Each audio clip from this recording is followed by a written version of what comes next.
میرے بھائیوں، ہم اور آپ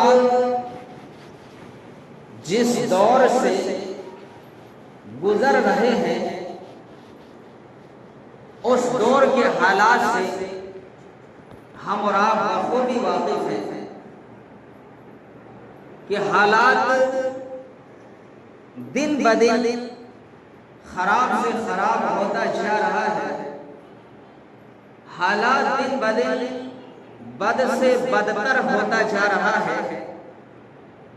کہیں مسجدوں کو ڈھایا جا رہا ہے، کہیں قبرستان پر قبضہ کر لیا جا رہا ہے، کہیں جو لوگ اس کے خلاف آواز اٹھاتے ہیں ان کے گھروں کو بلڈوزر سے گرا دیا جا رہا ہے۔ لیکن ان تمام چیزوں کی وجہ کیا ہے؟ انسان اس سے کیسے بچ سکتا ہے؟ آخر ہم پر یہ مصیبتیں کیوں آ رہی ہیں؟ ان تمام چیزوں کا جڑ کیا ہے؟ آج کے خطبہ جمعہ میں انشاءاللہ تعالی اس چیز کو وضاحت کرنے کی کوشش کروں گا۔ میرے بھائیوں، اگر دنیا کی طرف نظر دوڑا کر کے دیکھا جائے تو پوری دنیا میں یعنی پورا ورلڈ، یہ جو پرتھوی جو ہے، یہ پوری پرتھوی کے اندر 57 ملک ایسے ہیں جہاں پر مسلمانوں کی اکثریت حاصل ہے۔ یعنی 57 ملک ایسے ہیں جہاں پر مسلمانوں کی حکومت ہے، اس کے باوجود بھی آج مسلمان پریشان حال ہیں اور پھر مسلمانوں کو ٹارگیٹ کیا جا رہا ہے۔ اگر امیر کے اعتبار سے دیکھا جائے، مال و دولت کے اعتبار سے دیکھا جائے تو پوری دنیا میں سب سے طاقتور ملک جو ہے ہم اور آپ سمجھتے ہیں امریکہ، لیکن امریکہ نہیں ہے۔ اگر دولت کے اعتبار سے دیکھا جائے تو سب سے امیر کنٹری، سب سے مالدار دیش اگر کوئی دیش ہے تو وہ مسلمانوں کا دیش، اور کون سا؟ کویت۔ اور وہ دیش کون سا ہے؟ کویت۔ وہاں کا 1 روپیہ، ابھی تھوڑی دیر پہلے میں سرچ کیا کہ کویتی دینار انڈین کرنسی کے اعتبار کتنا ہے، تو کویتی دینار 1 دینار وہاں کا انڈین روپے 273 روپے کچھ چلر ہے، 273 روپے اور پیسے شاید 43 سے 44 پیسے۔ 1 روپیہ وہاں کا 1 روپیہ، ہمارا یہاں کا 273 روپے سے بھی زیادہ۔ تو اس سے پتہ کیا چلا؟ سب سے امیر دیش اگر اس دنیا کے اندر ہے تو وہ کویت ہے، جو مسلمانوں کا دیش ہے۔ امریکہ کا ڈالر کتنا؟ 65-67 ایسے کچھ ہے، لیکن اس کے باوجود بھی آج مسلمان پریشان حال ہیں، مسلمانوں کو ٹارگیٹ کیا جا رہا ہے۔ اس کے سب سے اہم جو وجہ ہے وہ یہ ہے کہ انسان اللہ تبارک و تعالیٰ کی عبادت سے اپنوں کو دور رکھ رہا ہے۔ انسان کے اندر وہ ایمان نہیں رہا، وہ جذبہ نہیں رہا جو جذبہ صحابہ کرام کا تھا۔ صحابہ کرام کے دلوں میں جو ایمان تھا، آج کسی کے اندر وہ ایمان نہیں ہے، جس کی وجہ سے اللہ تبارک و تعالیٰ مسلمانوں پر مختلف پریشانیوں سے، مختلف مصیبتوں سے انسان کو اللہ تبارک و تعالیٰ دوچار کر رہا ہے۔ اگر ان تمام پریشانیوں سے انسان بچنا چاہتا ہے تو خالص اللہ تبارک و تعالیٰ کی عبادت کرنے والے بن جائیں، خالص اللہ رب العالمین کی عبادت گزار بندہ بن جائے۔ ایک انسان اگر اللہ رب العالمین کی عبادت کرنے والا بن جاتا ہے، ایک انسان اگر سیدھے راستے کی طرف آ جاتا ہے تو اللہ رب العالمین انہیں تمام پریشانیوں سے نجات عطا فرما سکتا ہے اللہ تبارک و تعالیٰ ان تمام پریشانیوں سے انسانوں کو نجات فرمائے گا اگر ایک انسان خالص اللہ رب العالمین کی عبادت کرنے والا بندہ بن جائے۔ آج جو پریشانیاں آ رہی ہیں ہم نے اللہ رب العالمین کو بھلا دیا ہے، ہم نے اللہ اور اس کے رسول کے احکام کو بھلا دیا ہے، بس نام کے مسلمان رہ گئے ہیں، جس کی وجہ سے اللہ تبارک و تعالیٰ کی طرف سے مصیبتیں انسانوں پر آ رہی ہے۔ یاد کریے اس زمانے کو جب تک لوگوں کا ایمان پختہ تھا، جب تک لوگوں کے دلوں میں ایمان تھا، اللہ تبارک و تعالیٰ نے ہر جگہ مسلمانوں کی فتح یاب نصیب عطا فرمائی۔ غزوہ بدر کا آپ نقشہ اٹھا سکتے ہیں جس میں مسلمانوں کی تعداد صرف 313، لیکن ایمان ان کے ساتھ تھا، ایمان کا جذبہ ان کے ساتھ تھا، اللہ تبارک و تعالیٰ کا خوف ان کے دلوں میں تھا۔ 313 اور انہی میں سے کچھ بچے ہیں، کچھ بوڑھے ہیں، کچھ جوان ہیں، کچھ نوجوان ہیں، کسی کے پاس تلوار ہے تو روکنے کے لیے ڈھال نہیں، کسی کے پاس اگر ڈھال ہے تو چلانے کے لیے تلوار نہیں ہے۔ اللہ کے نبی صلی اللہ علیہ وسلم سجدے میں گر جاتے ہیں، اللہ تبارک و تعالیٰ سے دعا کرتے ہیں، الہ العالمین آج اگر یہ چھوٹی سی جماعت آج اگر ماری گئی تو قیامت کی صبح تک تیرا کوئی نام لینے والا نہ ہوگا۔ اے اللہ تو آج اس مسلمان کی حفاظت فرما لینا، آج اگر یہ ہستی سے پڑ گئے تو پھر تیرا نام لینے والا کوئی نہ ہوگا۔ اللہ رب العالمین نے مدد فرمائی اور مسلمانوں کو فتح یاب کر دیا، مسلمانوں کو اللہ تبارک و تعالیٰ نے جتا دیا۔ کیوں؟ اس کے سینے میں ایمان کا جذبہ تھا، ایمان مضبوط تھا۔ اللہ تبارک و تعالیٰ نے 313 لوگوں کو 1000 کی لشکر پر غالب کر دیا۔ 313 کے لشکروں نے ہزاروں کی تعداد کو کھدیڑ کر کے بھگا دیا۔ کس لیے؟ اللہ رب العالمین کا خوف ان کے سینے میں تھا، اللہ تبارک و تعالیٰ پر ایمان رکھتا تھا، جس کی وجہ سے اللہ تبارک و تعالیٰ نے مدد فرمائی۔ آج ہمارے اندر وہ ایمان ہے، اگر ہمارے اندر وہ ایمان ہوتا، اگر وہ جذبہ ہوتا تو اللہ تبارک و تعالیٰ ضرور ہماری مدد فرماتا۔ آج ہم اور آپ نبی اکرم صلی اللہ علیہ وسلم کے حکم کے خلاف ورزی کرتے ہیں، جس کی وجہ سے آج ہم پر پریشانیاں آ رہی ہیں۔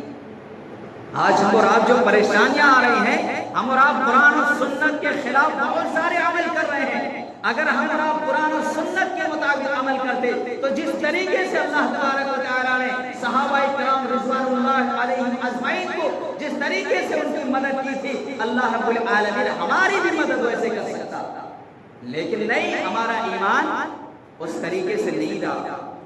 اور جب اللہ اور اس کے رسول کی مخالفت ہوئی ہے، اللہ رب العالمین نے مسلمانوں کو پریشانیوں میں ڈالا ہے، اللہ تبارک و تعالیٰ نے مسلمانوں کو مصیبت کے اندر گرفتار کیا ہے جب اللہ اور اس کے رسول کی مخالفت ہوئی ہے۔ وہیں غزوہ احد کا نقشہ اٹھائیے، اللہ کے نبی صلی اللہ علیہ وسلم اس جنگ میں موجود ہیں، اللہ کے نبی صلی اللہ علیہ وسلم نے کچھ صحابہ کرام کو، کچھ تیر اندازوں کو پہاڑی کے ایک راستے پر لگا دیا اور ان کو چند جملے ہدایت فرما دیے، اے میرے صحابہ کرام، جنگ کی نوبت چاہے جیسی بھی ہو جائے لیکن اپنی جگہ پر برقرار رہنی ہے، اپنی جگہ کو چھوڑنا نہیں ہے۔ اللہ کے نبی صلی اللہ علیہ وسلم نے تیر اندازوں کو پہاڑی کے ایک راستے پر لگا دیا، ادھر جنگ چلنے لگی، جنگ چلتا رہا، اتنے میں دیکھا کہ کفار لوگ میدان جنگ چھوڑ کر کے بھاگ رہے ہیں، وہ لوگ ہار رہے ہیں، مسلمانوں کا پلڑا بھاری دکھائی دے رہا ہے۔ تو جتنے لوگ اس پہاڑی کے راستے پر بیٹھے ہوئے تھے، جس نے اللہ کے نبی صلی اللہ علیہ وسلم نے جن لوگوں کو ان تیر اندازوں کو لگایا تھا، ان لوگوں نے دیکھا کہ لوگ تو میدان جنگ چھوڑ کر کے بھاگ رہے ہیں، کیوں نہ ان کا مال حاصل کیا جائے، مال غنیمت حاصل کیا جائے۔ اس ٹیم کے امیر کو، اس ٹیم کا امیر اللہ کے نبی صلی اللہ علیہ وسلم نے عبداللہ ابن جبیر کو بنایا تھا۔ انہوں نے کہا کہ کیا تم لوگ اس بات کو بھول چکے ہو کہ نبی صلی اللہ علیہ وسلم نے ہمیں اپنے جگہ پر رہنے کے لیے کہا ہے، ہمیں اپنی جگہ چھوڑنے کے لیے نہیں فرمایا ہے۔ بہرحال وہ لوگ اپنی جگہ کو چھوڑ کر کے جا کر جنگ میں شریک ہو جاتے ہیں۔ ابھی خالد ابن ولید جو ابھی مسلمان نہیں ہوئے تھے، انہوں نے اس راستے کو خالی دیکھا، مسلمانوں پر چڑھائی کی، مسلمانوں کی جیتی ہوئی جنگ کو ہار میں بدل دیا۔ 70 کے 70 صحابہ کرام شہید کر دیے گئے، کس لیے؟ نبی صلی اللہ علیہ وسلم کے ایک حکم کی مخالفت کی تھی۔ حکم کی خلاف ورزی کی تھی، کیا یہ جگہ چھوڑنا نہیں ہے؟ صحابہ نے صرف اتنی غلطی کی کہ اپنے جگہ کو چھوڑ کر جنگ میں شریک ہو گئے۔ اس ایک غلطی کی وجہ سے 70 کے 70 صحابہ کرام شہید کر دیے گئے۔ میرے بھائیوں، اور پھر یہی نہیں، جب ہم اور آپ آدم علیہ السلام کی زندگی کو پڑھتے ہیں تو معلوم ہوگا کہ اللہ تبارک و تعالیٰ نے آدم علیہ السلام کو ایک غلطی کی وجہ سے جنت سے نکال کر دنیا کی طرف بھیج دیا۔ آج ہم اور آپ غلطیاں پہ غلطیاں کیے جا رہے ہیں۔ ہم اور آپ سمجھتے ہیں کہ ہم بس جنت میں چلے جائیں گے، جنت کا سرٹیفکیٹ حاصل ہو چکا ہے۔ غور کرنا چاہیے کہ صحابہ کرام نے صرف ایک غلطی کی، اللہ رب العالمین نے جیتی ہوئی جنگ کو شکست میں بدل دیا، ہار میں بدل دیا۔ اگر اس دنیا کے اندر ہم اور آپ حکومت چاہتے ہیں، اس دنیا کے اندر اگر ہم اور آپ سرداری چاہتے ہیں، اس دنیا کے اندر اگر ہم اور آپ عزت سے رہنا چاہتے ہیں تو اللہ تبارک و تعالیٰ کا عبادت گزار بندہ بن جائیں۔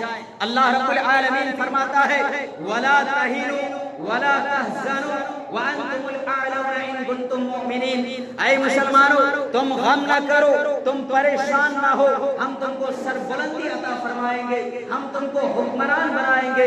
شرط ہے ان کنتم مؤمنین، پہلے تم پکے سچے مومن بن کر کے دکھاؤ۔ آج اللہ تبارک و تعالیٰ نے ہم پر یہ جو مصیبتیں نازل فرما رہا ہے، آج ہم اور آپ پکے سچے مومن نہیں ہیں۔ اگر پکے سچے مومن ہوتے تو اللہ رب العالمین کا کلام کبھی جھوٹا نہیں ہو سکتا۔ اللہ کیا فرما رہا ہے وَلَا تَهِنُوا وَلَا تَحْزَنُوا، اے مسلمانوں تم غم نہ کرو، پریشان نہ ہو، وَأَنْتُمُ الْأَعْلَوْنَ، ہم تم کو سربلندی عطا فرمائیں گے، تمہیں حکمران بنائیں گے۔ ان کنتم مؤمنین، پہلے پکے سچے مومن بن کر کے دکھاؤ۔ آج دنیا کے اندر یہ جو فساد برپا ہو رہے ہیں، یہ ہماری اپنی کمائی ہے، یہ ہماری کرتوت ہے۔ اگر ہم اپنی زبان کو، اپنے ہاتھ کو، اپنے دل و دماغ کو اگر صحیح راستے پر لائے ہوتے تو آج ہماری یہ نوبت نہ آتی۔ اللہ کیا فرماتا ہے ظاہر الفساد فی البر والبحر بما کسبت ایدی الناس، یہ زمین کے اندر، یہ خشکی کے اندر، یہ تری کے اندر یہ جو فساد برپا ہو رہے ہیں، یہ نئے نئے فتنے جنم لے رہے ہیں، یہ انسان کی اپنے ہاتھ کی کمائی ہے۔ اگر انسان صحیح راستے پر اگر چلے ہوتے تو آج یہ نوبت نہ آتی۔ آج ایک سے ایک فتنے جنم لے رہے ہیں، آج ایک سے ایک فتنے جنم لے رہے ہیں۔ کبھی 3 طلاق کا مسئلہ اٹھایا جاتا ہے، کبھی یونیفارم سول کوڈ کا مسئلہ اٹھایا جاتا ہے، کبھی وقف ترمیمی بل کا مسئلہ اٹھایا جاتا ہے۔ آج دیکھ لیجیے ہماری مسجدیں سرکشت نہیں ہیں، ہماری قبرستان صرف سرکشت نہیں ہے۔ کل چھوڑ کے پرسوں کا ڈیٹ میں، یعنی آج جمعہ ہے، جمعرات بدھ کے اندر بدھ کو ایک شانتی پوروک احتجاج کیا گیا تھا۔ کیا وقف ترمیمی ریجیکٹ بل، اس بل کو ریجیکٹ کرنا ہے، احتجاج کیا 15 منٹ کے لیے لائٹ آف کر دینا۔ یہ نوبت کیوں آ رہی ہے؟ یہ ہماری اپنے ہاتھ کی کمائی ہے میرے بھائیو۔ اگر ہم صحیح طریقے سے اللہ رب العالمین کے بعد گزار بندے بن جاتے تو آج یہ نوبت نہیں آتی۔ آج سرکشت نہیں ہماری مسجدیں۔ جس زمین کو ہمارے پرکھوں نے دان کیا ہے، جس زمین کو ہماری پرکھوں نے مسجد کے لیے دیا ہے، جس زمین کو ہمارے باپ داداؤں نے قبرستان کے لیے دیا ہے، جس زمین کو ہمارے باپ داداؤں نے عیدگاہ کے لیے دی ہے، آج وہ زمین پر غیروں کی نظریں ہیں اور وہ اپنے حکومت کے اندر لینا چاہتا ہے کہ یہ ہماری حکومت کے اندر یہ زمینیں رہے گی۔ جس زمین کو آج ہمارے باپ داداؤں نے اللہ کی عبادت کے لیے، اللہ کے گھر کے لیے، اللہ کی خاطر جنہوں نے وقف کیا ہے، آج وہ ہماری زمین سرکشت نہیں ہے۔ آج وہ زمین ہماری سرکشت نہیں رہی۔ کیوں؟ ہمارے حالات ہی ایسے ہیں۔ اللہ کیا فرماتا ہے یہ تمہاری ہاتھ کی کمائی ہے، یہ تمہاری ہاتھ کی کمائی ہے۔ اگر تم اپنے آپ کو صحیح راستے پر لائے ہوتے تو آج یہ نوبت نہ آتی، آج یہ دن دیکھنا نہ پڑتا۔ اللہ کے نبی صلی اللہ علیہ وسلم کیا فرماتے ہیں؟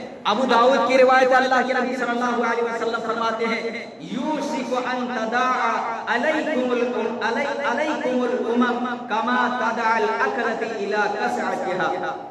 ان قریب ایک زمانہ ایسا آئے گا کہ باقی قومیں تم پر ٹوٹ پڑے گی ویسے ہی جیسے بھوکے دسترخوان پر ٹوٹ پڑتے ہیں۔ صحابہ نے پوچھا اللہ کے نبی صلی اللہ علیہ وسلم آخر ہماری وہ حالت کیوں ہوگی؟ آخر ہمارے ساتھ ویسا معاملہ کیوں کیا جائے گا؟